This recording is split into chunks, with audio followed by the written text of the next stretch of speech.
प्रमेयशून्यं रमणेशमीडे प्रकृष्टकारुण्यचिदात्मशक्त्या प्रसारयन्तं प्रकृते प्रभावं प्रलोभधूरं परिपूर्णकामं प्रशस्तमेकं रमणेशमीडे प्रकस्य सङ्कल्पपरम्पराणां प्रभेदने चित्तविकारभावे प्रशोभितं तं परमप्रकाशं प्रदीपमेकं रमणेशमीडे.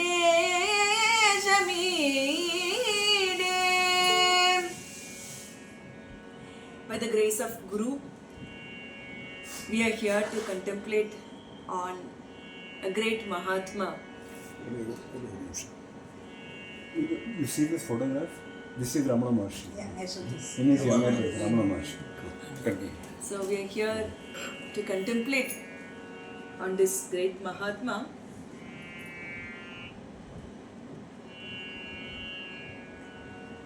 Who has defined spirituality to the world. He has given to everyone with immense compassion the essence of our Vedanta, the quintessence of our Sanatana Dharma. He has very beautifully translated that in our language that any common person, not even just an Indian, anyone, anywhere in the world, something that anyone can relate to, and by which the entire concept of spirituality gets so much simplified and fascinating that it allures us, it captivates us and brings us back to the point from where we as a life, not just as humans, but as whatever form we were in our countless births, in whichever form we were in, we are drawn back to the source from where we had wandered away. So that is Bhagavan Sri Ramana Maharshi. There is a very nice abhang by Namdev Maharaj which sings that Brahma Murti Sant Jagi Avatarale Uddharavayale Dina Jana Hoka Durachari Vishayasakta Santa Kripe Tvarita Udharati.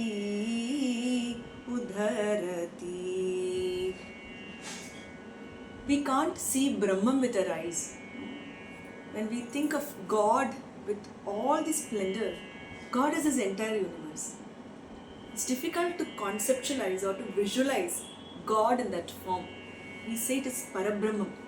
Parabrahman is Indriya Agocharam. You can't perceive or comprehend that form with our sense organs. It is beyond that comprehension. So, when does that concept or that very God become palpable? Someone who is a friend to us. Someone who we realize has been with us throughout. That is when we see it, we hear about it, or when we are able to relate to it. So that Brahman, it descends in the world, and it descends in the form of saints. Brahma Murti Santa Jagi Avatarale. They incarnate in the world. Why do they incarnate? They can remain as Brahman themselves. Why do they have to take this trouble? The answer is out of an unfathomable or immeasurable compassion, out of immense compassion for the downtrodden, and to show light to the ones who are lost in the jungle of karma. These great souls incarnate to give us a helping hand. So that is why Brahman incarnates itself as saints. What do these saints do? Brahma Murti Santa Jagi Avatarale Uddharavaya Ale Dina Jana. They come here to uplift us. My Guru Swami Sri Ramana Charanatirtha Swamigal explains this entire concept of incarnation. What do we mean by incarnation? With a very beautiful example. A person is sleeping. So in his sleep, he's dreaming. He dreams that he is in a huge ocean all alone in a boat, and a big storm is happening there. It's raining heavily, it's thunderous, so scary. He's all alone, he's shouting for help, all in his dream. But inside his dream, he is so much convinced that he is alone in the boat, and the boat is getting broken, so anytime the boat can also collapse. So his life is in absolute danger. He's screaming and shouting for help. In his sleep, he is screaming out loud. So the person who is sleeping next to him, he is woken up. So he sees that this person is in some dream and he's blabbering something, shouting something. So he tries to wake him up. Hey, hello, you wake up. You're having a nightmare. Wake up. Come out of it. He refuses to come out of it. He's still in the dream. So now this person uses a special power that he has and goes into the dream of the other person.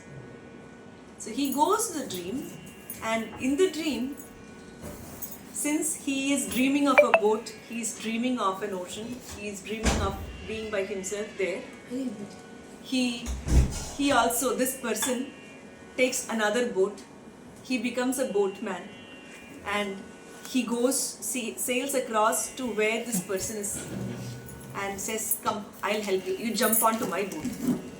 There is no words to express this person's relief to find another person who has come hearing his shout. So he just jumps onto the other person's boat, hugs him, kisses him, falls at his feet, says, I can't have words to express how grateful I am to you for saving my life. So the other person says, yes, okay, fine. And he brings him to a point where he is convinced that he is safe. And now he just taps him and says, wake up. And now he is feeling secure. He wakes up from his sleep and he realizes, oh, that was a dream. So that person who wakes us up from our slumber is a guru. A guru is a prabuddha. Prabuddha means one who has woken up from his dream, woken up from his slumber. But in the darkness, in the darkness of avidya, nescient that we are, we simply refuse to wake up from our sleep. We are so much convinced that this is true, this is where we are, and we are in trouble, just like how the person was caught in the stormy ocean there.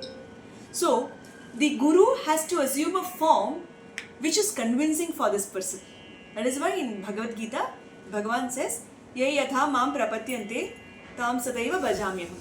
Mama vartmanu vartmante manushya patha sarvaja. In whichever way I am being worshipped, I manifest before them in that form. God is the unmanifest. God is the supreme. He is beyond all forms.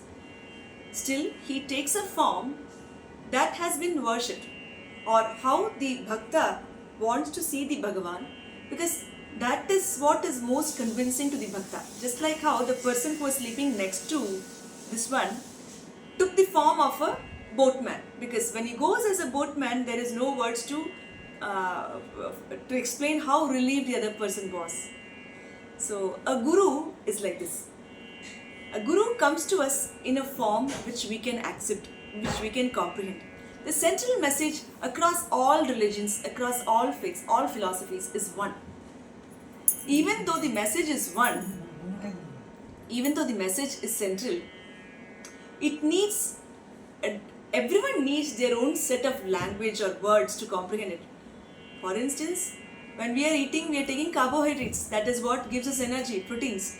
But for some, that carbohydrates comes through rice. For some others, it comes through chapati. For some others, it's millet. For some others, it's oats. Essentially, what you get is carbohydrate and proteins and fats, whatever it is. But you need something that you're used to. So you're used to taking roti, then roti is your comfort food. Though rice essentially has the same ingredients, you're more comfortable with this. Just like this, a guru comes to us, and that experience of a guru and a shishya, that relationship is very personal, because it is like your staple food, your mother tongue, or what we say, our association with our elders. So all these no problem. Take your time. Take your time. Mommy, sure. So a relationship with a guru is very, very personalized.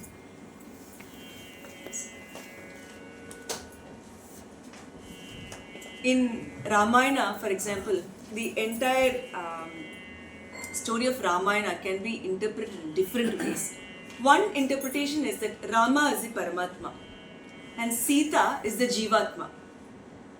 When the Jiva falls into moha, delusion, and thinks something is real, that which is not real is real, and it falls for it, it's entrapped by it, it falls into avidya.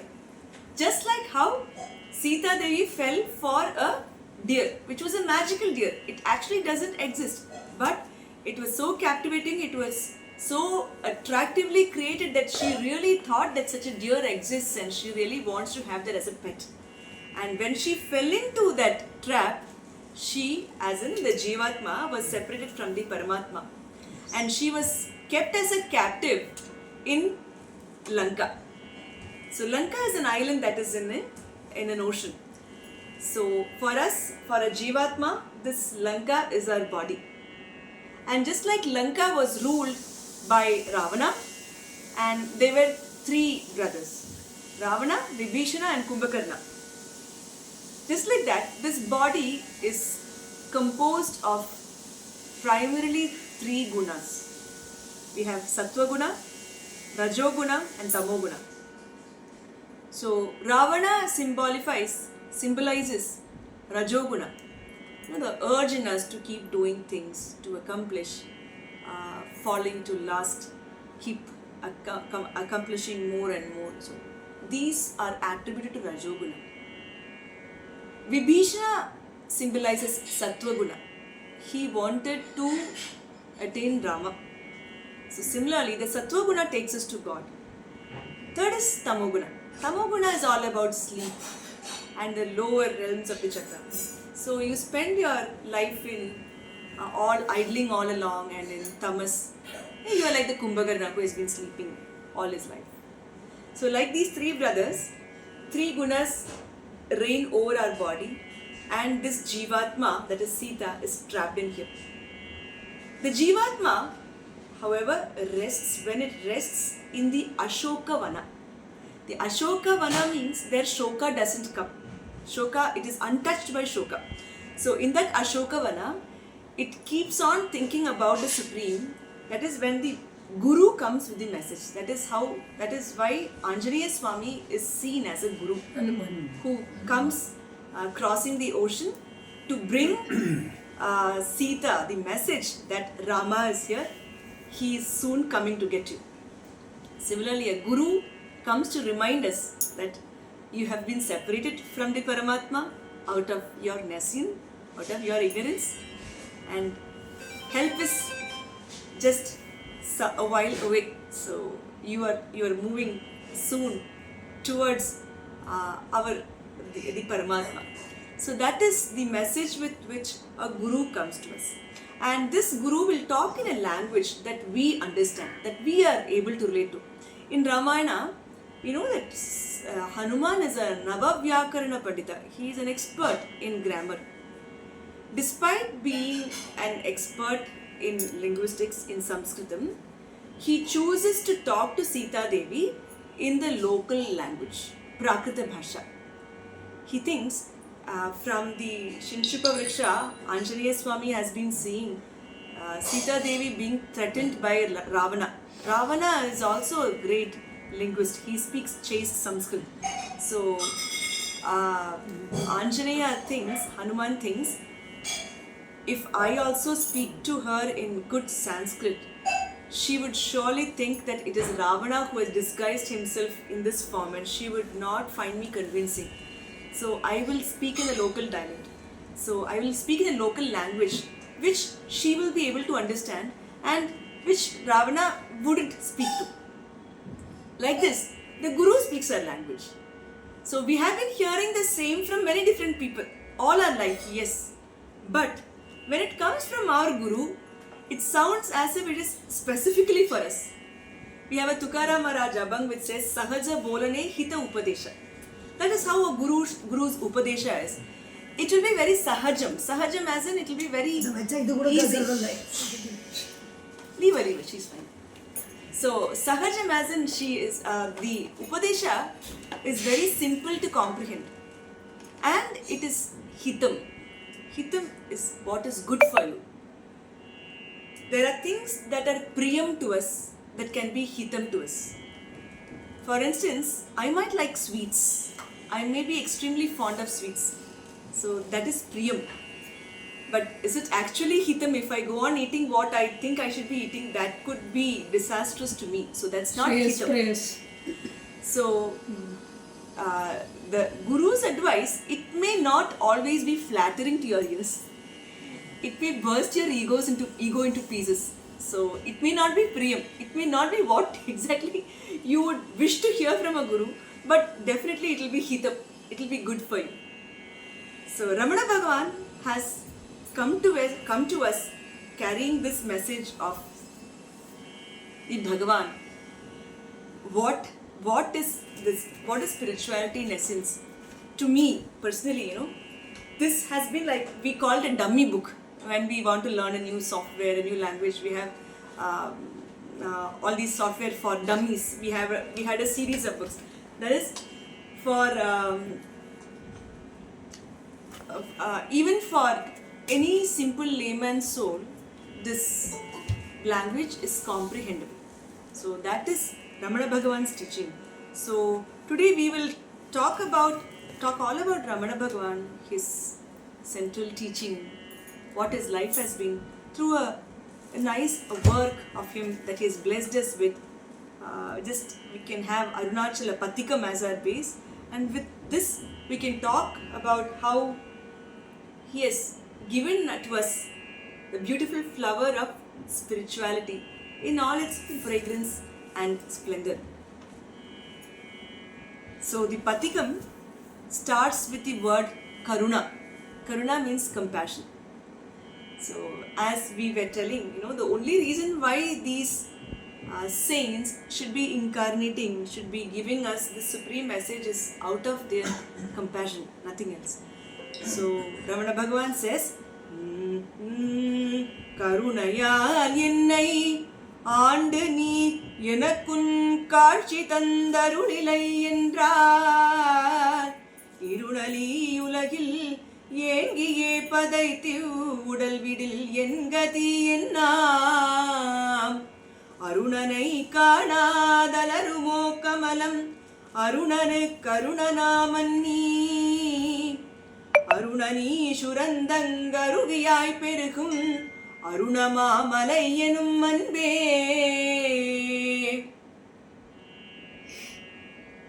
கருணையால் என்னை ஆண்டு நீ. Ramana Bhagavan prays to Arunachala, Lord, you have to accept me not because I am capable, not because I have a tapas which makes me worthy of your acceptance. No. If there is anything, any criteria that makes us eligible for Bhagavan to be blessing us, it is his immense karuna, compassion. Unless that compassion happens, that inner flower just will not bloom. We cannot see the Paramatma. Because Paramatma is ati sukshma. It is very, very subtle. Too subtle for a very gross mind to understand. Very simple example, see, I see a phone, and for just a very imaginative example, what if we meet a person who was there like 100 years back? We just happen to meet all the time. he sees us sending messages, receiving them, so he just can't understand what are you doing. So you tell them, I am sending messages, I am receiving messages, I am reading. He asks, how is it possible? There is no one coming and giving you message. You're just having a device, something here. There is no one coming, no one going. You're not talking.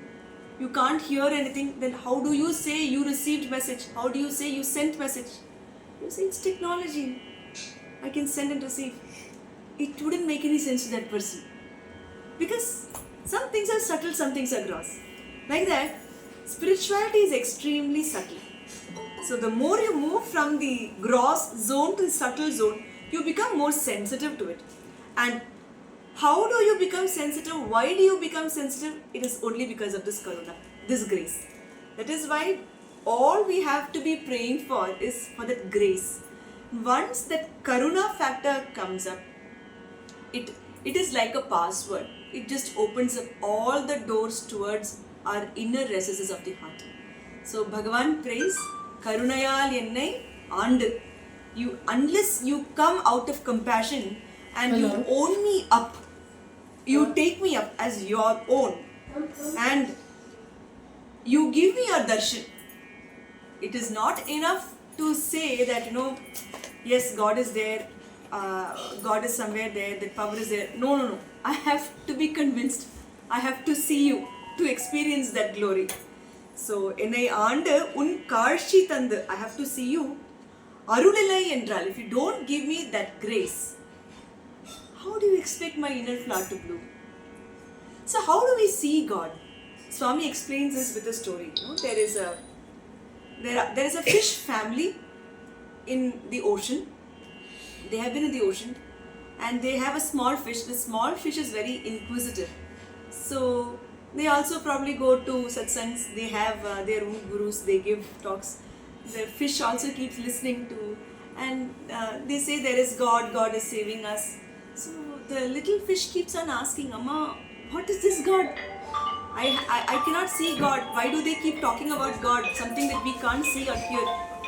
Then the mother also tells, no beta, there is God. You have to believe, you have to believe. So the little fish just continues like that until one day what happens? It is caught in a fishing net.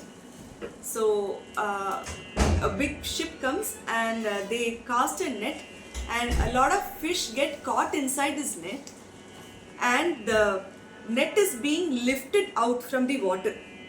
When they lift, what happens? This fish is also trapped in this net. It comes out of the water and it sees the huge ocean to which it belongs to.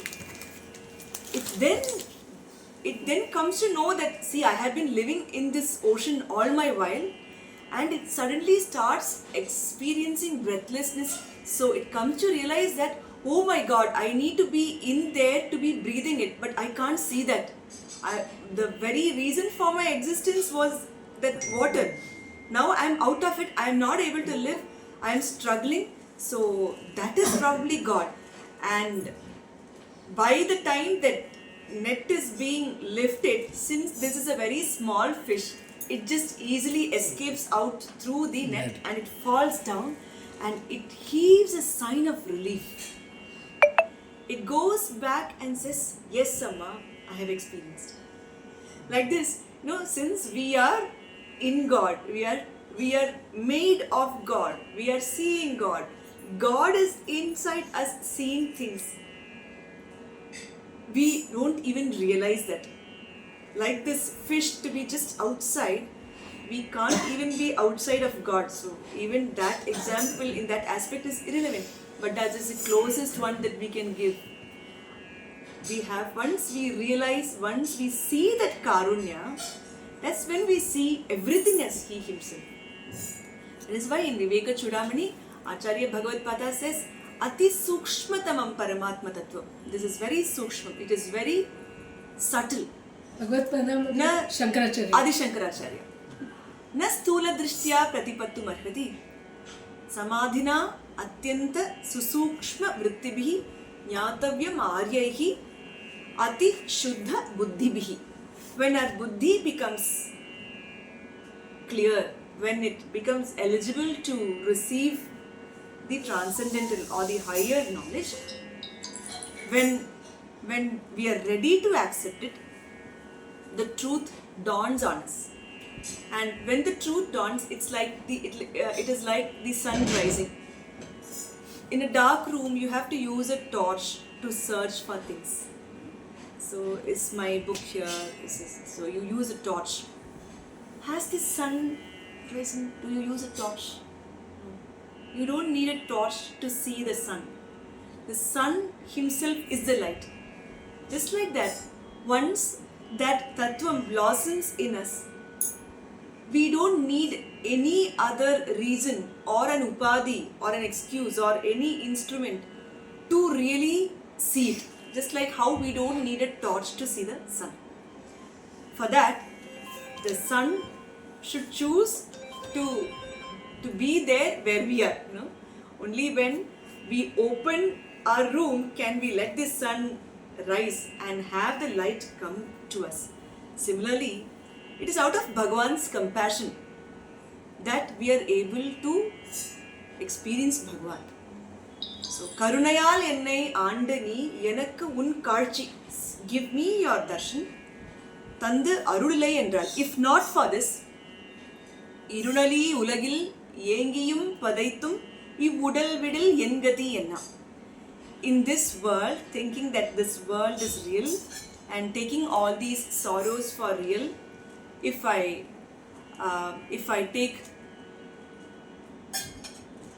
take this for real, and I pass through this life thinking that everything here is Vastavam, I would again take another life in the same world and get into a bigger pit. So, what will be my state? Can you afford seeing this all through? No. So, you have to come back to save me. Irunali ulagil yengiyum padaithum ivudal vidil yengati enna. And here Bhagavan is giving an example. There is a lotus. The lotus, when it is dark, it just closes off. So, unless the sun rises, this wouldn't open. When the sun rises, the lotus again blossoms. Like this, the heart is closed in the darkness. Unless Bhagavan shines forth, unless that glory again dawns to us, this lotus of our heart would not bloom. So here, Bhagavan is telling, if you want my lotus, that is a heart lotus, to open up, then, hey Bhagavan, you are the sun. You have to shine upon me. Arunanai kanad alarumo kamalam. Would the lotus bloom without sensing the presence of a sun? Hey Bhagavan, you are the son of sun. Sun rises. Why does the sun rise? We can explain phenomena in scientific languages to a certain extent. Why do we have day? How do we have night? When the sun rises, it is day. Sun sets, it's night. Science. So, how does the sun rise? Again, you can have science to explain it. What is the sun composed of? Hot hydrogen, whatever it is. So, it has a lifespan. Agreed. Okay, create another sun. Can we? No. Who created the sun? So the point where science gives up, spirituality blossoms. When science fails, it's Bhagavan. That power which makes the sun shine. That is why in Gita, Bhagavan says, Yat chandramasi yat chagnau tat tejo vidhi mamakam. That which makes the sun shine, that makes the moon shine, that power that has created the fire, that power which rests in our eyes, that makes it see the sun, see the fire, that is Bhagavan. So, unless that sun dawns, the lotus wouldn't blossom. Similarly, for this heart to open up and acknowledge the presence of a higher self, we need the karunyam, the compassion of a guru. And it is this compassion that Bhagavan Ramana is praying here. Arunanai Kanada Alarumo Kamalam, Arunanu Karunana Mani, Aruna Ni Shurandanga Aruviyai Perhu, Aruna Mamalai Yenum Anbe. O Arunachala. For Ramana Bhagavan, the hill Arunachala is his guru. So it is that great hill which gave him the knowledge of the self. So he is requesting Aruna, you are a mountain, I can see that you are a mountain. And for us, Arunachalam is a mountain in a place called Tiruvannamalai in Tamil Nadu. So we'll talk about the spiritual significance of this Arunachalam. For now, Arunachalam, you are a hill, but unless you flow as a river, that Karunyam can't stay stagnant as a hill. It has to flow. And it has to flow to me, for me to experience, like how we get rain. Unless that rain flows down, unless we get all washed over by that grace, it's difficult for us to get convinced. Like that Karunyam should flow to us. O hill of compassion, please flow down to me. So, Aruna Mamalai Yenum Anbe.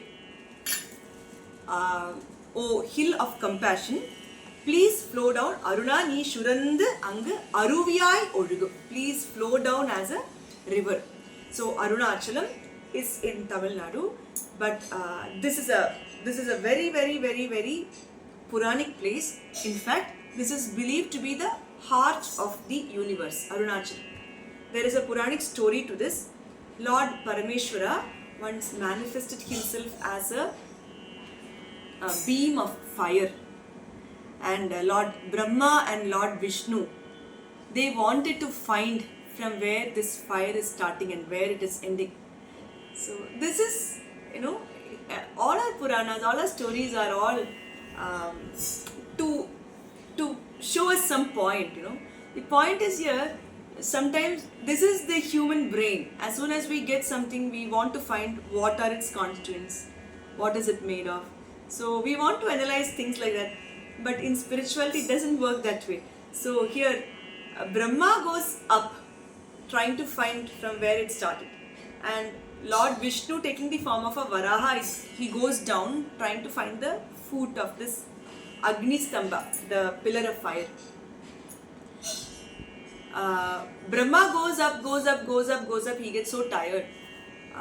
It doesn't look as if he's going to find it in the near future. As he was just wanting to find some excuses, as we always do, he sees one tarambu, one flower just floating down. That is a flower means we usually keep it on our hair. So he's very happy seeing the tarambu. Yes, I got a flower, which means Bhagavan's head should be somewhere there. Mm-hmm. So he takes the tarambu, he comes down and he says, see, I found the head of Bhagavan. Here is a flower for a Sakshi. Vishnu goes down. He couldn't find. He comes back, he says, I couldn't find. So Vishnu is blessed and is given a place to worship, to be worshipped, because he didn't lie. He said, I couldn't find. So Vishnu is still worshipped. But Brahma lied. And he used a tarambu to, as his, what do we call Parijat. Tarambu. Tarambu is Parijat? Ketaki. And as a accomplice, so both of them are punished, and that is why Brahma is not worshipped. That is a Puranic story. But the essence is that for this Atma Tattva, Bhagavan created us, and we can't be finding the whereabouts of the Creator, because it is from Him that we came, and He has been existing from Him time came. So we can't even say from time immemorial, because first in the initial stage only Bhagavan existed. From Bhagavan came time, came dimensions, came everything, and into Bhagavan all these things would collapse back. So now to see that Bhagavan, we need His grace. That is why Bhagavan is playing Karunayal Ennai Andani Ennai. And he says in the second stanza, he sings Anburu Anburu Arunachala Varan Merugai அகத்துனை நைந்து நினைந்து நைந்துருகும் அன்பிலி எனக்குன் அன்பினை அருளாதாண்டனை அழித்திடல் அழகோ அன்பினில் விளையும் இன்பமே என்பர் அகத்தினில் ஊருமாறமுதே என்புகலிட நின்னிஷ்டம் என்னிஷ்டம் இன்பதற்கென்னுயிர் இறையே. Hey Arunachala, you are an ocean of compassion. Anbu Uru, you are the form of compassion. If compassion ever has a form to it, you are that. This should be our bhava towards our Guru. So that is why in all our Eknathi Abhang and another Abhang we have Guru Tochi Parabrahma. Shantishwar Abhang, Guru Tochi Parabrahma he says. Guru is Parabrahman himself. So Guru is that divinity in a form that we can comprehend. That is Guru. So Anburu Arunachala Aral Meruhai Agattunai Ninaindu Naindurugum. I was not a person like this, confides Bhagavan. I never used to have tears in my eyes when I thought of you. I never even thought of you in the first place. But even to me, Anbili Enakku, I never had any bhava in my mind. Anbili Enakku, even to such a person like me who did not have this bhava, Anbinai Arula Dandanai Aritidal Adaho. But now, somehow I came to you. If you don't bless me in a way that I fully receive your grace, I will be like a half-baked piece. Neither here nor there.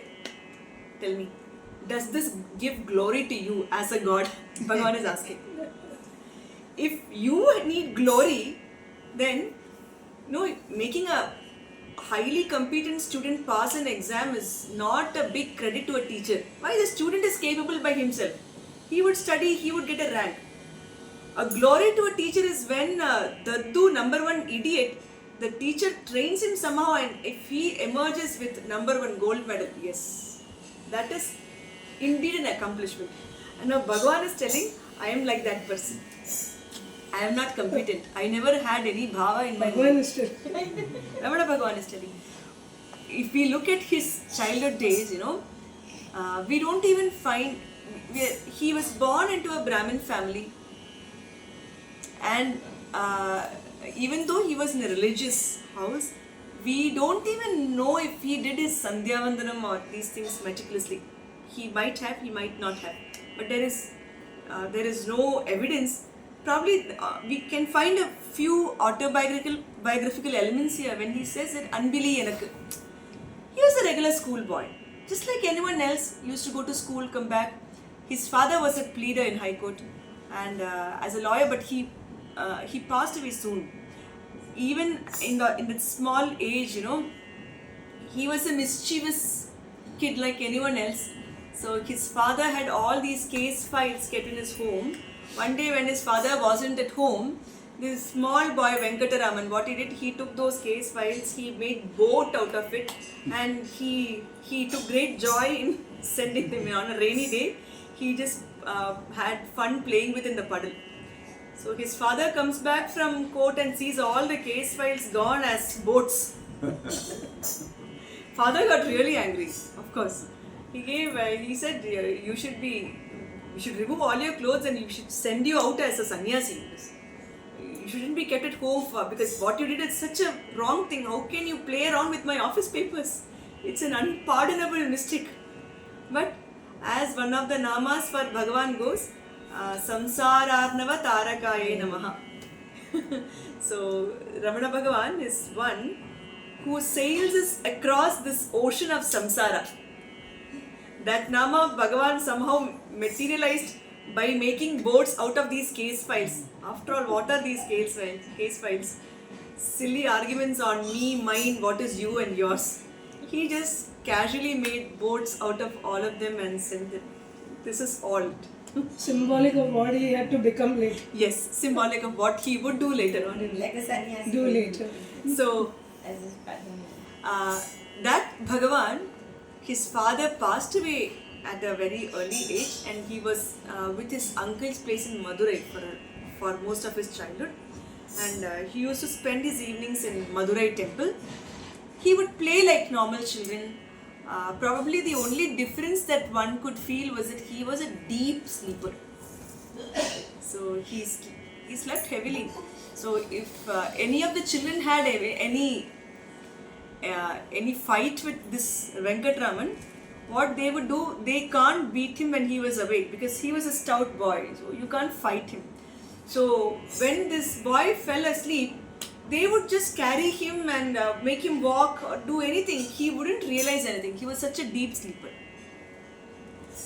And one day, when the entire family had gone out, one Sunday afternoon, once the house was empty, it was just Venkatraman at home, when he had this very special experience. He just had a thought, I am going to die. I am going to leave my body, I am going to die. He lay down on the floor, he stiffened his muscles, he controlled his breath thinking, yes, this Venkatraman is going to die. And then he had this intense, we can't even call it imagination, but he really visualized that he died and the body is being taken and cremated, everything.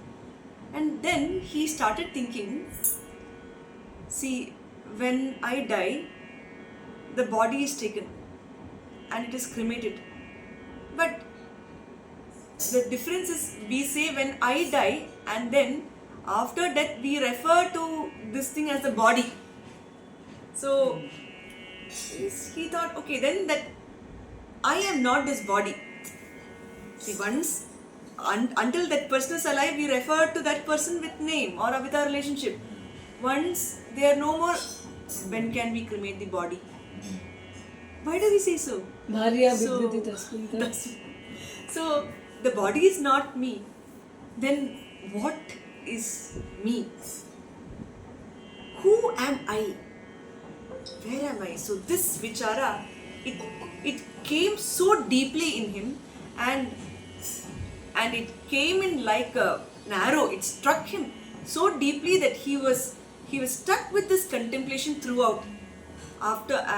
Even after this experience of death, or rather we should be calling that as experience of deathlessness, because he started thinking, if I am not this gross body which can be destroyed, then who am I? And this has been going on in this boy, 16-year-old boy's mind for quite a long time. In the same period, what happens is that this is again grace opening up. When that divine being decides to give us the password for our existence, then nothing can stop us from finding the root of our own self. So here the grace has dawned on Venkatraman, and this time he chanced to find a book on the Periya Puranam. It's called the Periya Puranam. Periya Puranam is all about Shiva Bhaktas, devotees of Lord Shiva. 63. They are 63 devotees and their stories. Now, they're very simple stories of how they did simple bhakti and how they were protected by the grace of Shiva. A counterpart that we can relate to in Maharashtra could be Bhakta Vijay of Mahipati Baba. It is the same flavor. We have saints here like Narsi Mehta, we have Namdev Maharaj, Tukaram Maharaj, Jnaneshwar Maharaj. All these stories are narrated very beautifully in the Bhakta Vijayam. We can't call them as, that straight away doesn't give us jnana. It's all about bhakti, very simple language, bhava, that's it. Just like this Periya Puranam is all about these 63 saints and how they did bhakti, that's all. But this greatly moved this boy. And he was so convinced of the love for Bhagavan that as he was going to school, when he sees the sky, he would think Bhagavan is now going to come down and give his darshan to me. He had that Bhava Mandalam opened up. It might look stupid for the world, but for Bhakti, Bhavam is the essence. Unless we have this Bhavam, we cannot cut across to the higher realms. So with this Bhavam, when this boy received the seed of Atmavichara or who am I inquiry, that blossomed into him. And the we say in English, the final straw on a camel's back. That is when you have a lot of instances and it has been pushing you to do something, but that one last instance with this, you decide, yes, I'm going to do it. So that's the last straw on the camel's back. Like that, this Venkatraman as a boy was there. He was lost in his own thoughts. He used to go to Madurai temple, meditate there. He used to come back. He used to take his book and be there. His elder brother used to scold him, why are you daydreaming with the book? You can just keep the book down. Like how we would scold our children for not studying. He would casually be here and there. One day, a relative came to their house, and Venkatraman, this 16-year-old boy, he asked, from where have you come? Just how casually we would inquire to a guest, from where have you come? Like you would ask me, from where I have come. Like that. This was after the death experience? Yes. After the death? Yes. It was about 6 weeks after. So, when he asked, from where did you come? The guest, he says, I'm coming from Arunachalam. This name, it stirred a storm inside this boy's heart.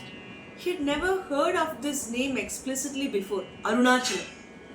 Somehow, this name has been reverberating inside his heart for timelessly. God knows when.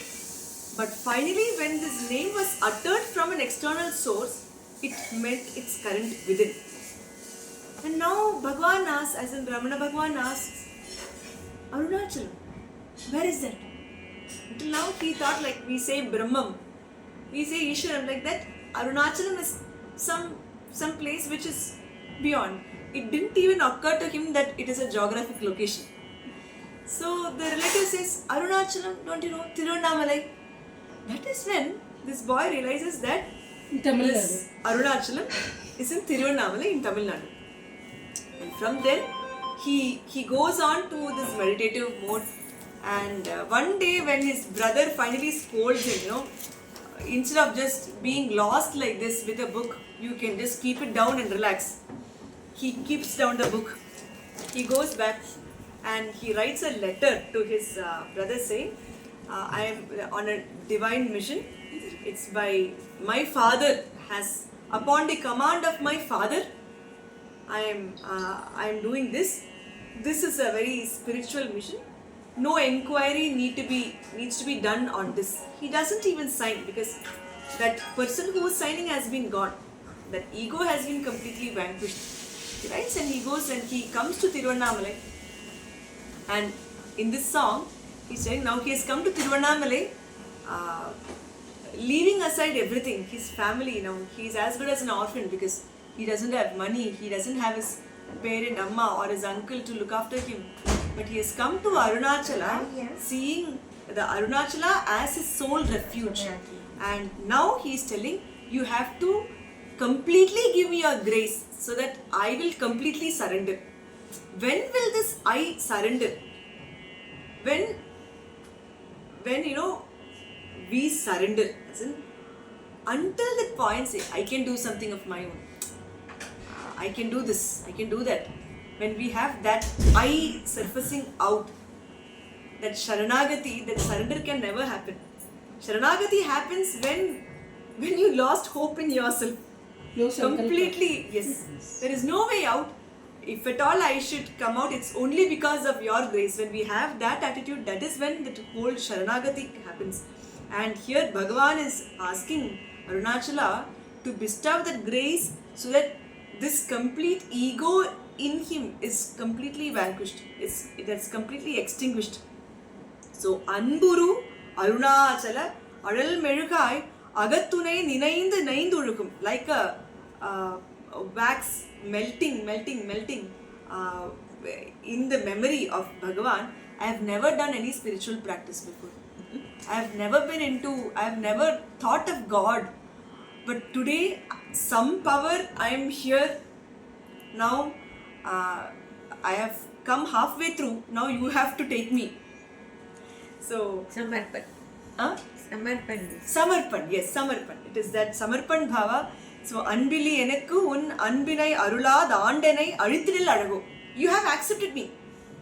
But until that full Samarpan happens, what if tomorrow I wake up and say, no, I want to go home? I don't want that to happen. So, you show your grace fully on me so that this thought can never happen. Shakti man. Yes, that Shakti should completely pervade us. Anbili enakku un anbinai arulad aandenai azhithidal alago. You extinguish me, that is, you give me jnana, but without this bhakti, if that jnana comes, that jnana will be like Varatu Vedantam. So when you say, when he is extinguished, that means that jnana is there, which tells him that the body is not us, this mind is not me, fine. But if that jnana comes without bhakti, that jnana will not have an existence. It will make your life miserable. There is no ashrayam to fall on, and you say, this is not me, this is not me. Where will you go? So we need bhakti. Without bhakti, jnana is futile. Without jnana, bhakti is also futile. So we can't talk of one without the other. It has to come together. We have a beautiful abhang of Eknath Maharaj. Bhakti prema veena jnana nako deva. Bhakti prema veena jnana nako deva. Abhimana nitya nava taya maji. Prema sukha dehi, prema sukha dehi, prema sukha dehi, prema sukha dehi. Bhakti prema veena jnana nako deva. Without this bhakti, don't give me jnana. Because this jnana doesn't have any existence. It is so fierce for us to actually take it. Without this prema bhava, we cannot comprehend jnana. So here Bhagavan is praying, Anbili enakku un anbinai arulad aandanai azhithidal alago, anbinil vilayum inbame. That love, that Bhagavan, which grows, which prospers only in love. That is why the Swarupam of Bhagavan is prema. If we don't have that prema, that bhakti, divinity will not prosper within. So, Anbinil vilayum inbame enbar agathinil urumar amude. That which is the amritam, that is not anywhere else but right within us. That final destination of amritam, that the highest expression of spiritual joy that everyone is in search for. Maybe people don't know that is what we need to be searching for. People search for it in the form of simple or any temporal joys.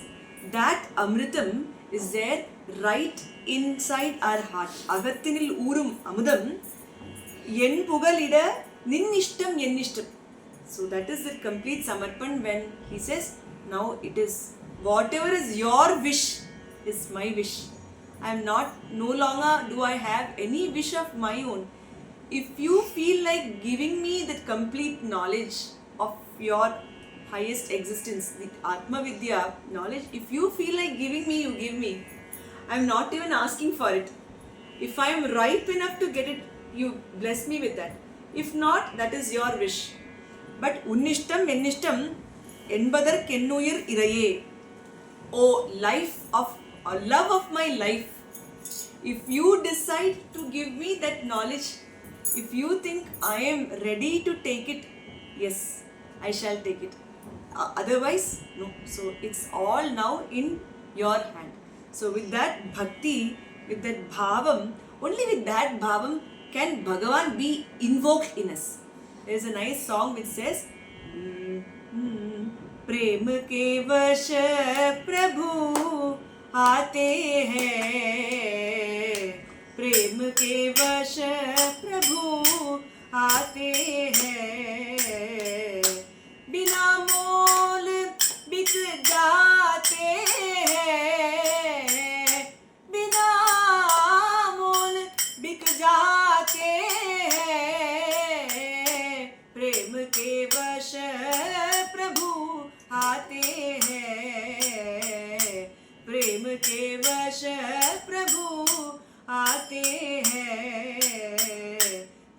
के वश प्रभु आते हैं. Bhakti is the only thing that can captivate Bhagavan. प्रेम के वश प्रभु आते हैं. Nothing else will satisfy him. And if we have bhakti, he gets sold out. बिक जाते हैं. Without any price. You have purchased him literally for free if you have that bhava in him. Like how Shabari did.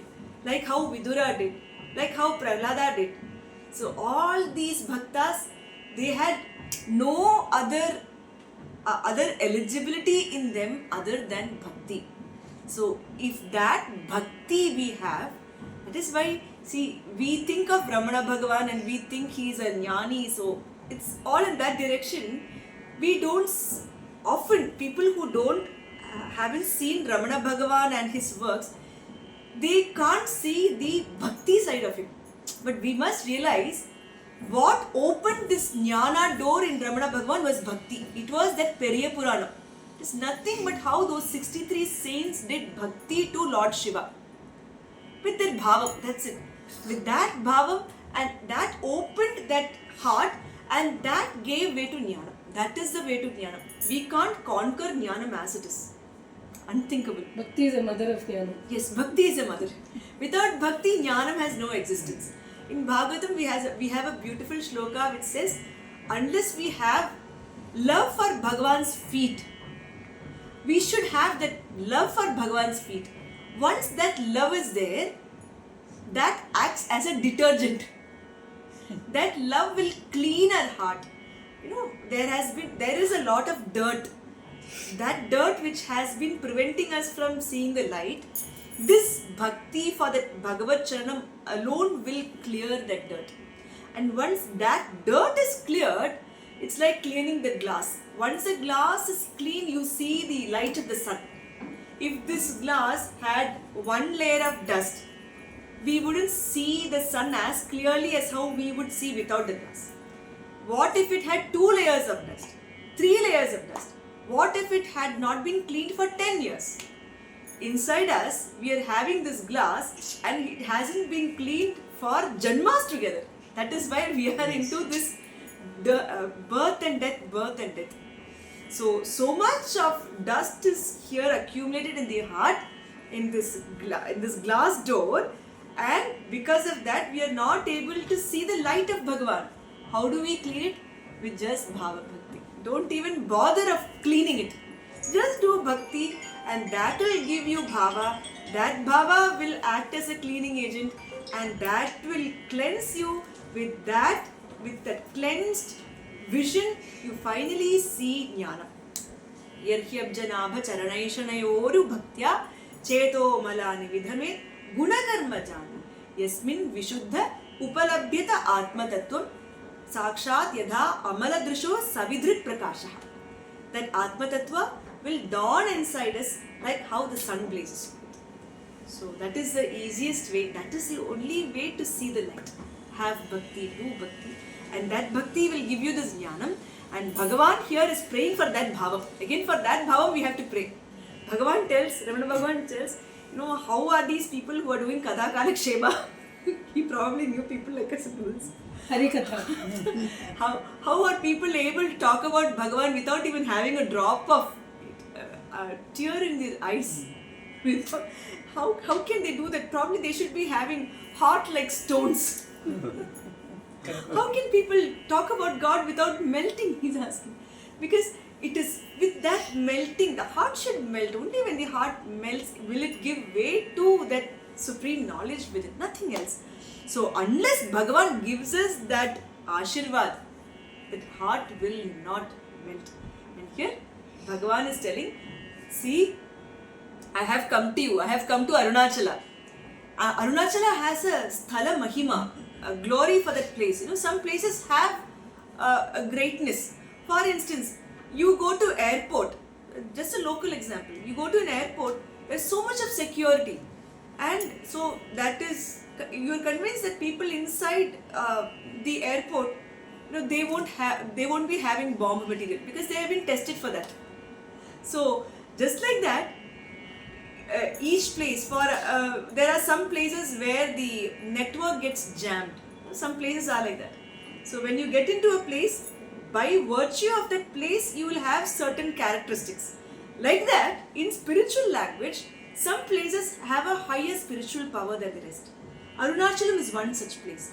In fact, it is called the heart of this universe because that is where this Bhagavan manifested as this Agni Stambha. So that place where Bhagavan gave darshan to Brahma and Lord Vishnu, Bhagavan chose to remain there as that golden hill, and that is Arunachalam. And Purnima ji, they say that Parvati did tapas Yes. to attain to Shiva, and Shiva also did tapas. Yes, yes. That is why it's called Arunachalam. Yes. So in this Arunachalam, the Sthala Mahima says that the very instant you think of Arunachalam. Now we are in Mumbai. We are thousands of kilometers away from Mumbai. Wherever, away from Arunachalam, wherever you are, just the thought, smaranam, just thought of Arunachalam will give you moksha. Is this Sthala Mahima? If you see the tower of Chidambara has a nice Gopura. Stamba. Gopura. That Gopura Darshanam is considered very auspicious in Chidambara. Once you see that, you are assured of moksha. If you are born in Tiruvayyar, a place in South India, everyone who is born in Tiruvayyar is eligible for moksha. That is the Sthala Mahima of that place. If you die in Kashi, you are assured of moksha. If you think of Arunachalam, you are assured of moksha. Darshanat Abrasadasi, Jananat Kamalalaye, Kashyam Maranat Muktihi, Smaranat Arunachala.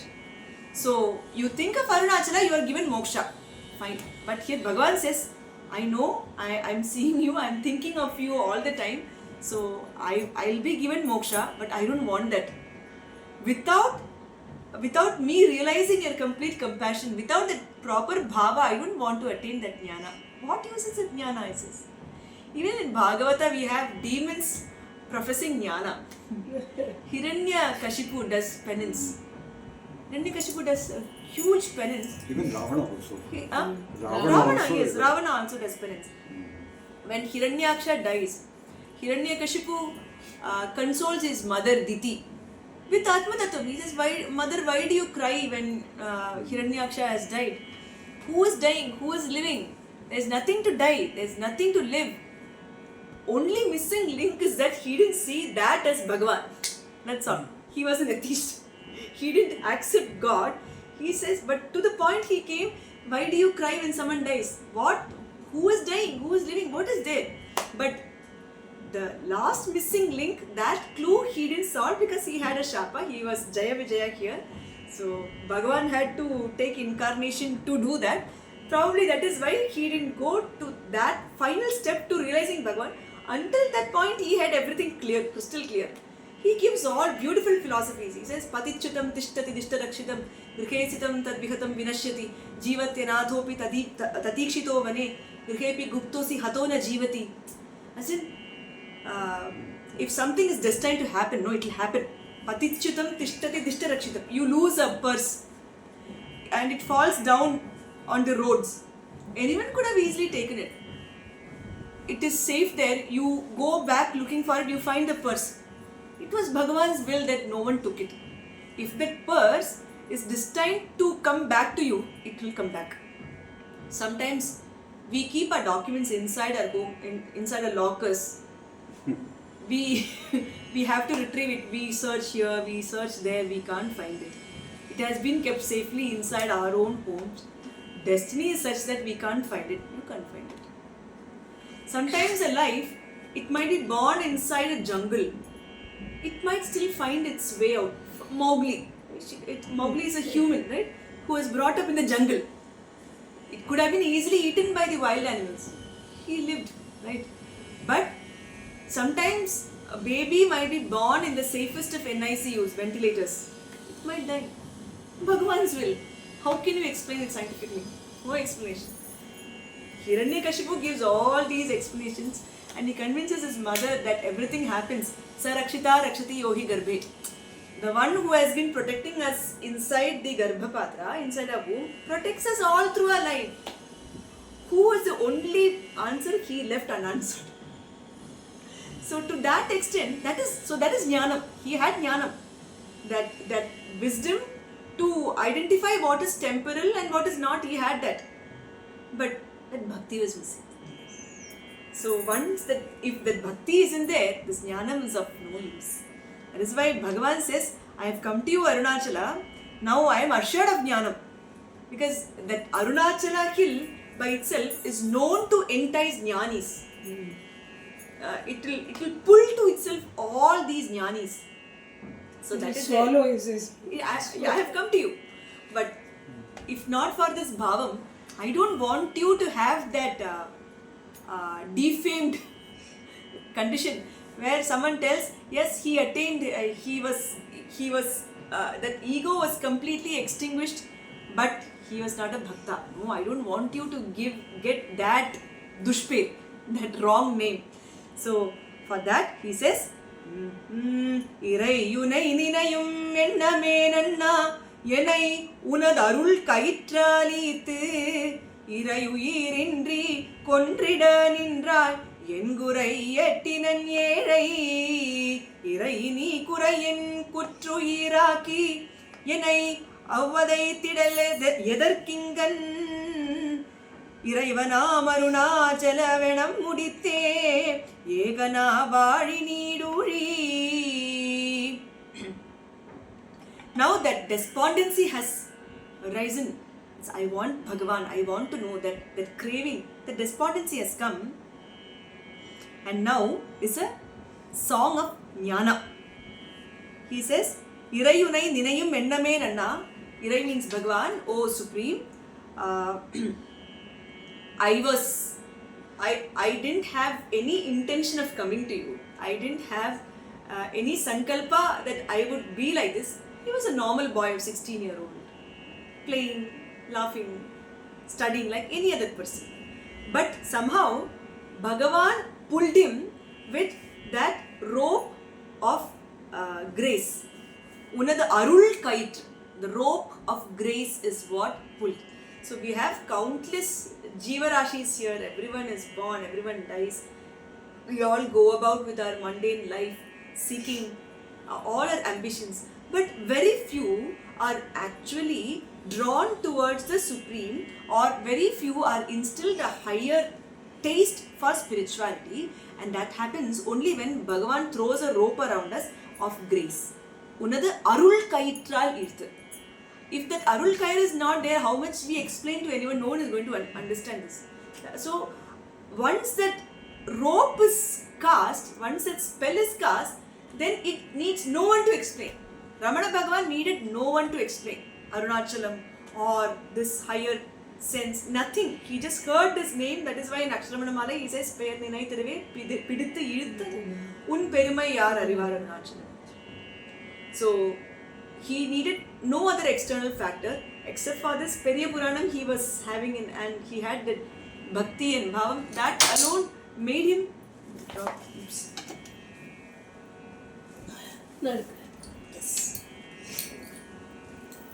So that alone made him get drawn towards Arunachalam.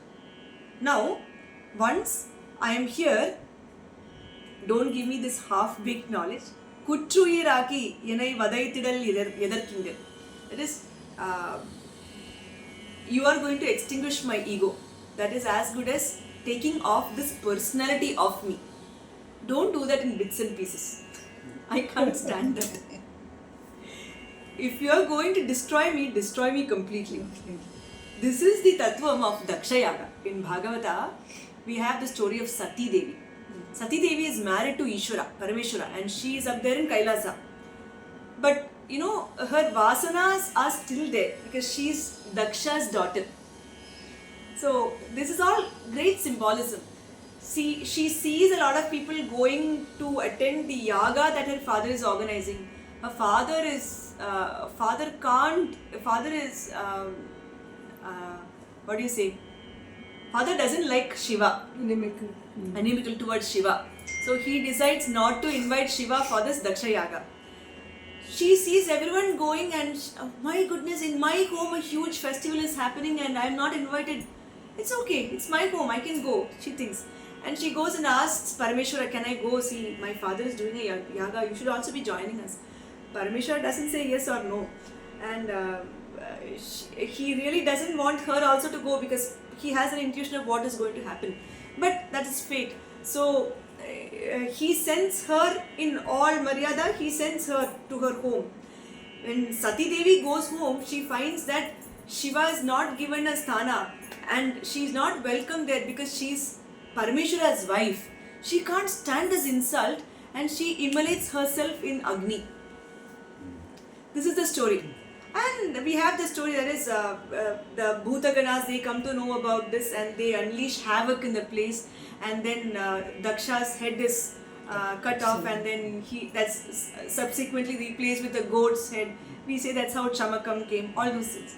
Now what is the spiritual perspective to the story? Sati Devi is the Jiva that has taken Ishvara as the final, but that downward tendencies still draw us towards all these things. So I want that, but I also want this. Ishvara is there, I accept, but my father is calling me, so I need to go. My folks are there, so that me and mine is still there. So what happens to such a soul is that in Bhagavad Gita, Bhagavan calls such people as yoga brashtas. Same case. So Sati Devi, as long as she thinks she is Dakshayani, she is the daughter of Daksha, this up and down will be there. Pokum varavam will be there. That's what Bhagavan says. Nakshavanamare pok varavilla very veetil. Going and I don't want us going and coming. I want to remain there. So Agama Payino Anitya. So as long as this Sati or Jiva thinks that she is Daksha Putri, this going and coming back will be there. That is when she immolates herself. That is when she destroys herself completely. That is the destruction of ego. That is what is happening there. So once that ego is being destroyed, then you realize that you are here for a purpose, you are here to attain. Then we stop doing things according to our whims and fancies. We do things according to what we are supposed to do. And that zone of what we should be supposed to be doing is dharma. So when we live our life righteously, not because I want to do it this way, but I have to be doing it this way, we start operating with a sense of disattachment. That is what Bhagavan tells in Gita. And when we have this jnana, here Ramana Bhagavan is telling, I don't want this jnana to be seasonal. When I am in a satsang, yes, I know, I am completely aware of myself.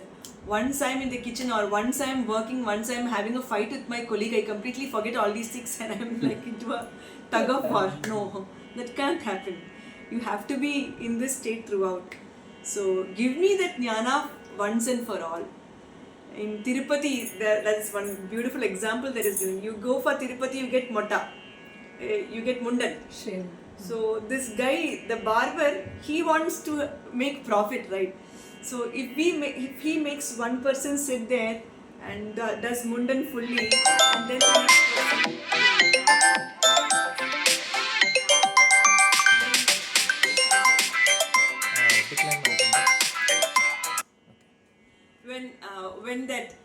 When that person is completely done and the next person comes, he won't make profit because it will take a long time. So you know what he will do? He will make 5-6 people sit in a row, and one half he will do mundan. He knows that no one will walk out. Everyone has no option but to sit there till you finish the 7th person. You come back. So people will be very respectfully waiting for you. Like that. Don't do this half business with me, he's telling. I can't bear this thing of kutruiraki enai vadaitidal edarkingan. You can't kill me in bits and pieces. Do it as one whole. Iraivanam arunachala ena muditte ekana vadi needuri. Because he tells Bhagavan, at the end of the day, I know I don't exist. Only you exist. You are the world. You are the light within myself. You make me see this world. Where am I in this entire game? I am no one. Ramakrishna often says, Naham, Naham, Tvam, Tvam, to Devi. I'm not there, I don't exist. I just seem to exist. If I see that I am existing, it is just Maya. If I wake up to the fact that it's only Bhagavan who exists, Ekana Vadi Niduri, you are the only one. That is why in Vedanta we talk about Ekam. Ekam means one. One means there is no many. There is only one. This one has taken this form of many and manifested as different things out of Maya. Once this curtain of Maya is removed, you see this world only as one. That is why in Gita, Uddhava Gita, Bhagavan says, Vishwam ekatmakam pashyanya prakritiya purushena cha. You see this whole world as one. Once you see everything as one unit, there is no discord, no dispute. Once you see many, then there is one, there is he, there is you, then this is mine, this is yours, and there arises dualities. So for peace to finally reign within ourselves, we have to see everything as just one. That is why here Bhagavan is asking, Ramana Bhagavan is asking Arunachala, please rise in me, Ekana Variniduri. You destroy that meanness. In Marathi we say me tupana. It's a sense of mine and yours. You remove that sense and you reign as the supreme entity. So wherever I look, I see only you. Uril varum makalil என்பால் ஊதியம் யாது நீ பெற்றாய் பாழினில் வீழாதேழையை காத்து உன் பதத்தினில் இருத்தி வைத்தனையே ஆழியாம் கருணை அண்ணலே என்னா அகமிக நாண நன்னிடுமான் வாழினி அருணாச்சல உனை வழுத்தி வாழ்த்திட தாழ்த்துமென் தலையே. We'll end with this verse. So this is the fourth verse. Oh Bhagavan, there are many souls in this world. Everywhere we see a lot of people.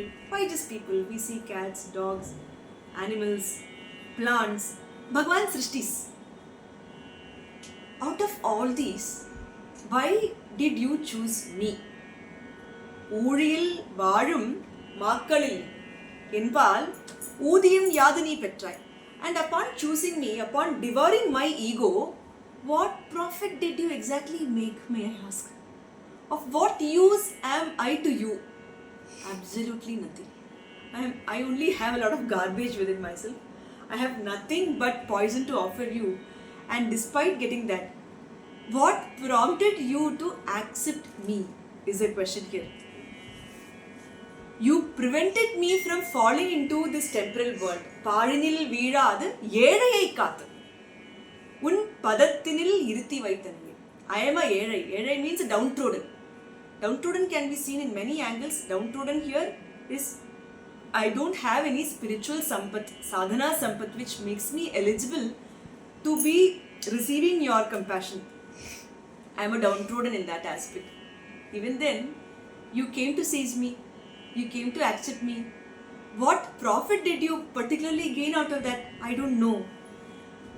Still, you protected me from falling into this nonsense again. Par, that's what Bhagavan says. Par. Par means this hell, no, this rat race. We don't have to explain that. We see plenty of rat race. We see plenty of unrest everywhere around. To be away from that, we might be living in that. That's a different story. That's our prarabdha. But Padma Patram Ivambasi, to remain like a water drop Lotus. inside the lotus. You are there, but you aren't there. To be in that state, you need to be insulated by the supreme grace. And to get that grace, Ariyam Karunai Annale Enna Akamiga Nana Nanniduman. When I think of the immense grace by which you have come to protect me, I don't have words to describe that grace. My head drops down in shame. See, that is a point when spirituality blossoms. That is why we say Bhagavan's feet is our Ashraya Sthana. All our ego will fail there. Nothing of our strength works, and we finally realize it is just Bhagavan's will and we are just toys in his hands. That is when we are at his feet. That is why Adi Shankara Bhagavad Pada, we call him Bhagavad Pada, one who remains at Bhagavan's feet, or one who is Bhagavan's feet himself. So, Aryam Karunai Annale Enna Akamiga Nana Nannidumal, you have given me that place without me having any eligibility. Long live thy name. Varini Arunachala. May you live long. That is a benediction that Ramana Bhagavan is giving to Arunachala. Varini Arunachala. Unai Varuti Vartida Tartumen Talaye. As I am singing your glories, my pride slowly submerges. I lose my pride, and it is just your glory that lives all the way through. We have a beautiful Samartha Abhang which goes along the same line. He Dayaluva, He Kripaluva, He Dayaluva, Rama, He Kripaluva, He Dayaluva, Rama, Swami Raghava.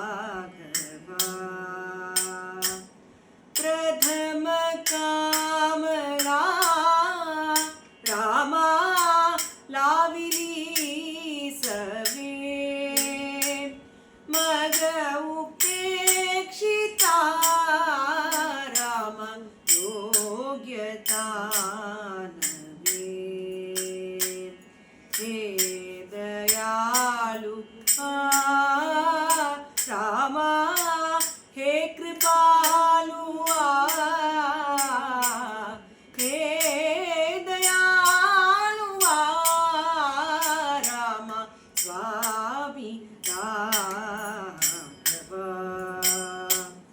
Sakala Janasi, Maze Antara Sthiti, Sakala Janasi, Maze Antara Sthiti, Maga Tumha Prati, Rama Kaya Viti, Maga Tumha Prati, Rama Kaya Viti. He Dayaluva, Rama, He Kripaluva, He Dayaluva, Rama, Swami Raghava. Das Tumcha, Rama, Vatapa to, Das Tumcha, Rama, Vatapa to, Bolta naye, Rama, Kantada to, Bolta naye, Rama, Kantada to. He Dayalu, Rama, He Kripalu, He Dayalu, Rama, Swami Raghava. This is another saint who has really influenced most of our lives. Swami Samartha Ramadasa. He is also a loined saint. Ramana Bhagavan is also a loined saint, so a lot of similarities. Here it's a prayer to Lord Rama to come, and again for the same Karunya Bhavam Samartha is praying. Please come to me, he is praying. He Dayaluva, He Kripaluva, Swami Raghava. Prathama Kamala, Lavili Savi. See, I did not come to you first. So if this is a war between who proposed first, it's always Bhagavan who proposed. Because without Bhagavan giving us that invitation, we can never think of going to him. So, see, you invited me, you enticed me with your charms. I have left everything, I have come to you. Now I knock at your doors like how a newly wed would, leaving all her family at home, father, her mother. She has come to her husband or a lover. Now the lover shouldn't say, what eligibility do you have to become my wife? Sorry, I can't accept you. No, Bhagavan, you can't say that. You can't ask for my eligibility because it was you who proposed. Therefore, Pradhama Kamala Lavili Save Yogyata Nave. Now don't ask me about my Yogyata. Please accept me, you have no option. Do I have to tell you everything? Sakala Janasi. You know everything. You are my Antaryami. You are the Lord of my heart. You know everything. Do I really have to explain my heart to you? No. Antarasthiti. Sakala Janasi Maje Antarasthiti. Maga tumha prati kaya vinati. Now, should I really make a request to you? What sense does it make? You are there inside my heart. You know all my emotions even before I am able to know that. Now, what request should I be making to you? And I am your Dasa, Dasa Tumitsa Rama Vatapahati. I have no option until that grace completely comes on to us. We have no option but to wait. Vatapahati. We have to wait. Just like, a bud takes its own time, or for that matter, a plant. A plant takes its own time to create that bud, for the bud to blossom, and for it to blossom to the shining sun, it has a time. You can't have a seed and say, come on flower, bloom, bloom, bloom. No. It has its time, right? Like that, for the spirituality to blossom within us, that time needs to be given. We can't really run inside a train when you are on a destination. It doesn't help. You have boarded a train and the train is going to reach at one point. You feel, oh, why haven't I reached? Why haven't I reached? You run up and down the bogie. Does it really help? No. Sit still. Wait. That's what Bhagavan is telling you. Vatapahak. So is that also destiny? Huh? Is that also destiny that Yes. you have to wait for the grace to come? Yes. That no matter what you do, the grace will come only when the appointed at the appointed time. Yes. So, beautiful question. This question was asked to Bhagavan. I will tell Bhagavan's answer. So, we going in search of Bhagavan, these are known as, and Bhagavan coming to us. These are two aspects. So, we call this Marjara Kaishora Nyayam and Markadaka Kaishora Nyayam. Marjara Kaishora Nyayam means, Marjara means a cat. A cat and a baby cat. Have you seen how a baby cat is taken care by a mother cat? The baby cat doesn't care. It goes according to its own whims and fancies. The mother cat, with its mouth, it holds the baby, and that is how the baby is transported. This is Marjara Kaishora Nyaya. Markadaga, a monkey, has a different way of handling it. The mother monkey is a negligent monkey. It doesn't care. The baby monkey holds strong to it. It holds strong. If you can see, it will jump from one tree branch to another so carelessly. We really get scared for the baby. The baby wouldn't fall because the baby is holding tightly. So, if it is Bhagavan's grace that is coming in search of us, it is Marjarakna. It is that cat who has to hold this baby cat. If it is us who has to put in effort to find Bhagavan, it is this Markadagnaya. We are the monkey, we have to hold on. So this question was posed to Ramana Bhagavan, asking Bhagavan, should we go in search of Bhagavan, or will Bhagavan come to us? Shall we rest in peace saying that will come? Bhagavan's answer was that if we hold on to Bhagavan like this monkey, Bhagavan will hold on to us like the cat. So both these should be there. We should be receptible enough. Grace is always there. That's what Bhagavan says. That grace, like sun rises, and all the beings in the world are equal recipients of that solar energy. How we use it is our discretion. Like that, Bhagavan's grace is always there. No one can deny that grace. Like how we talked about that small fish who has been living inside that ocean but has never been aware that, see, that is what has been helping me. We are just not aware that it is a grace which is protecting us. It's just a matter of our awareness. Grace is always there. So once we wake up to that, we are like that monkeys who are holding on tightly to Bhagavan. Come what may, that's all. That's what Bhagavan is praying. See, you have to give me your grace. We have to continuously keep praying for that. And with that prayer, whatever happens to us is Bhagavan's love. Again, when we talk about Bhagavan's love, Swami, my Guru always tells, see, Bhagavan's love will not come to us like a Laukika prayer. See, we always go to mandir, we pray, Bhagavan, give me a good job, give me a good wife, give me children, this, that, and it may be answered. That is a different game. When we are praying for a higher grace, that higher grace will come to you in different forms of troubles. That trouble is also Bhagavan. We have to see that trouble as Bhagavan. So, Swami tells it is Troubleshwara.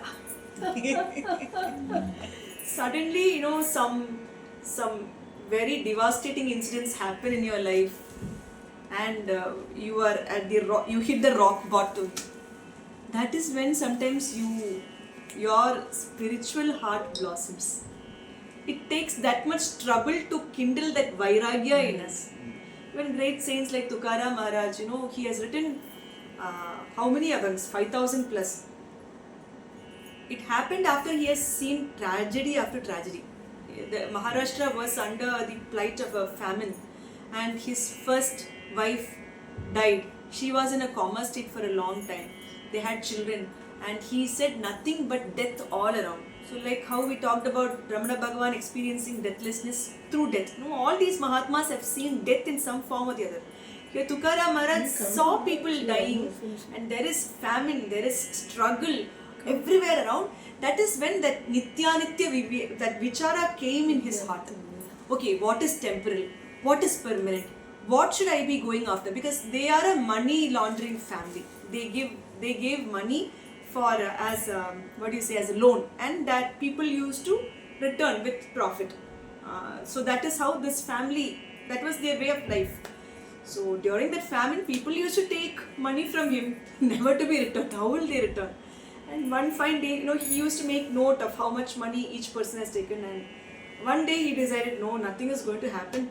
He dumped the entire thing into the Dehu, Alandi river. I don't see it being returned. So he had that first instance of what is Nitya and what is Anitya after seeing so much of death and struggle.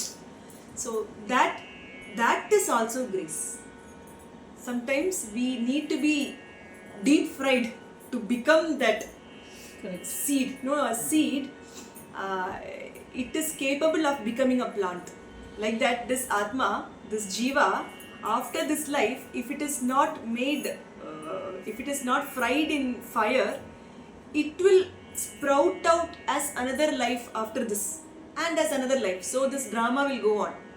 When will this stop? When this seed is nicely fried and fried to an extent that it will not sprout again. That is Jnana Agni. That Agni in which we get fried is Jnana Agni. Once that happens, then you can't make this seed sprout. No karma will again come out from this seed. And once no karma comes, there is no life. That is when you become Bhagavan. So we shall stop at that point. It doesn't matter how much we cover. We talked about Ramana Bhagavan, his teachings. Someone asked Bhagavan, what is your central teaching? Bhagavan said, the center itself is my teaching. Just one question. We talk about Ramana Bhagavan is a realized soul. We look upon him as God. But then he talks about Arunachala with so much of devotion that he has tears in his eye whenever he talks about Arunachala. That he talks about Arunachala as somebody, at least to a layman, he appears to be speaking about somebody who is external to him. Yeah. But at the same time, in all his teaching, he says that you are the self, you are God yourself. But when he talks about Arunachala, he appears to be talking about somebody who's so dear to him, but yet who is external to him. So how do you reconcile this? I mean, you understand my I question. So that is how Advaitam with the that is how I would say that in how in language that I would that is your equation with a guru. Guru is essentially inside us. Guru is our Atma. Guru is no different from the Atma.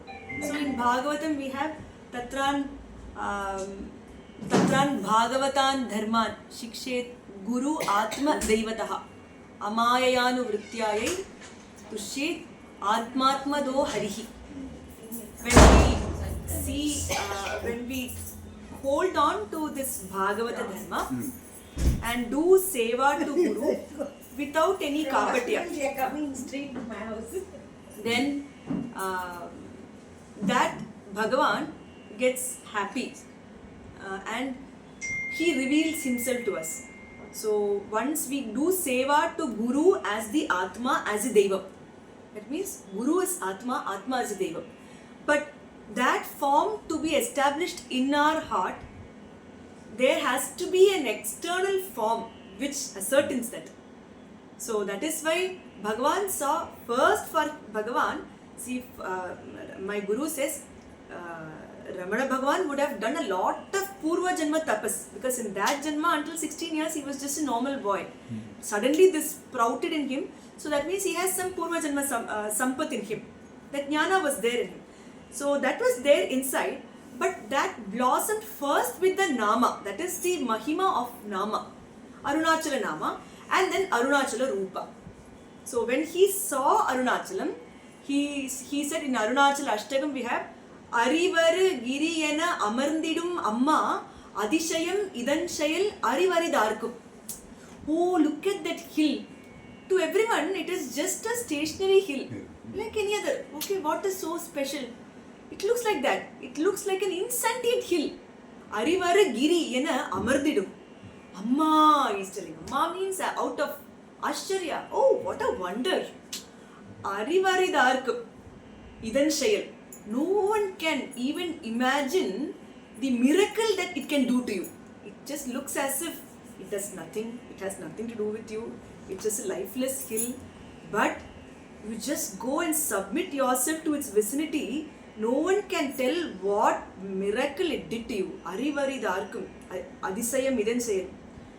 Arivaru Siruvayadu Arivaru Siruvayad Adu Mudal Arunachalam Miha Peridena Arivinil Langa. Bhagavan is telling, somehow I had a small clue that there is something called Arunachalam and it is the biggest of all. It is the Parabrahma Tattvam. I had that idea, but I never imagined that to be this. So this is where Bhagavan is correlating that Parabrahma Tattvam that was inside his heart to this external form. So that external form is required to properly see that internal form here. That is what a Guru does. Guru is internal, Guru is the Atma, but even for a self-realized person like Ramana Bhagavan, who had that jnanam inherently in him, it took a giri to be there as a Guru to further install this jnana firmly, deep-seatedly in the heart. So that is where we need that. Of course, Arunachalam is Atma. Bhagavan says, Annamalai and Anma Kanume. That is there. So even then, you need to see that form to finally have that firmly established in our heart. So once we see that bhava inside is clearly established, once that bhava is clearly established, that clear conviction is there that that is our Guru. In Bhagavan's case, it was Arunachalam. So Guru, that is why since Guru is our Atma, it doesn't always, it isn't necessary that the Guru has to be a person. For Ramana Bhagavan, it is an insentient hill that was a Guru. But for us, once we have a Guru, when that Guru speaks the language of our heart, then we have no doubt. Yes, Until we attain a Guru, people ask, how do you attain a Guru? Do you approach a Guru? How does it work? How do you know? This is a very complicated question. until we have actually met our Guru. Until that is done, then all our doubts cease to exist. Then we are doubtless, absolutely clear. That is why in Dakshinamurti's story, Sanakadis, they kept on asking questions. And Bhagavan, one fine day, kept Dakshinamurti with his chin mudra, he kept silent. And in that silence, in that mauna, these munis found their answer. So when we actually find that Guru, that is why we said Sahaja Bolne Hita Upadesha, that Guru will speak your language.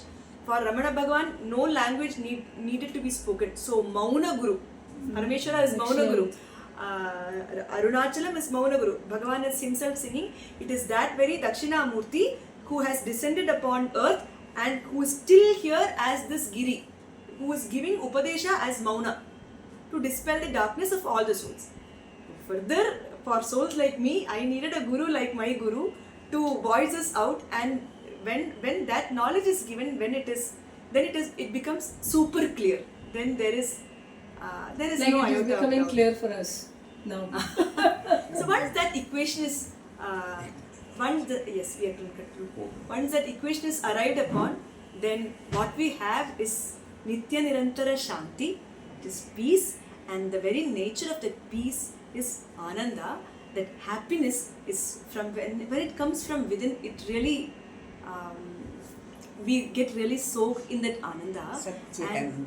Satchit Ananda. And in that Ananda, we see the entire world as a manifestation of that Ananda alone. Then we reach a point where nothing is apart from that Ananda. So until that is reached, let that Satchidananda, perennial peace, happiness reign in our hearts forever in the presence of these saints like Ramana Bhagavan or Swami. So with that prayer, let us close this satsang. Arunachala Shiva, Arunachala Shiva, Arunachala Shiva, Arunachala, Arunachala Shiva, Arunachala Shiva, Arunachala Shiva, Arunachala. Sadgurunath Maharaj ki Jai. Thank you so much, Purnima ji.